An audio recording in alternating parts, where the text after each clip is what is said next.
जगद्गुरू संत तुकाराम महाराज अनुग्रह सोहळ्यानिमित्त आत्मामालिक विभाग कोकमठाण येथे भक्तिमय सत्संग संपन्न झालाय।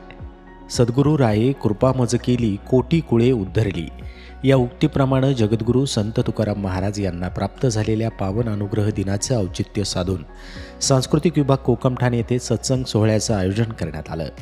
माघ शुद्ध दशमीच्या या शुभ मुहूर्तावर विभागातील सर्व कर्मचाऱ्यांनी एकत्र येत नामस्मरण आणि भजनाचा आनंद घेतला।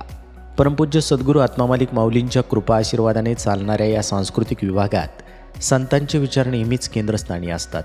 दैनंदिन कार्यालयीन कामकाजासोबतच मनाची शुद्धी आणि भक्तीचा ओलावा टिकून राहावा या हेतूनं आठवड्यातून एकदा अशा दिव्य सत्संगाचं आयोजन करण्यात येतं। यावेळी उपस्थित सर्वांनी सामूहिकपणे रामकृष्ण हरी महामंत्राचा गजर केला।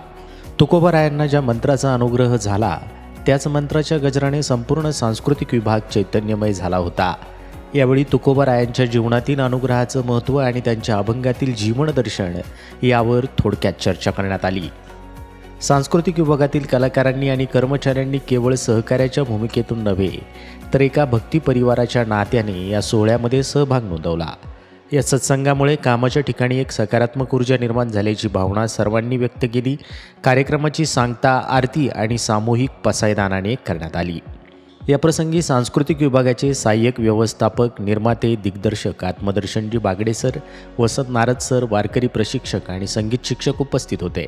या उपक्रमाचे संस्थेचे अध्यक्ष आदरणीय श्रीमान नंदकुमारजी सूर्यवंशी साहेब यांनी कौतुक केले असून सर्व कर्मचाऱ्यांना पुढील वाटचालीसाठी हार्दिक शुभेच्छा दिल्या आहेत। आत्मामालिक न्यूजसाठी संपादक सागर आहिरे, कोकमठाण।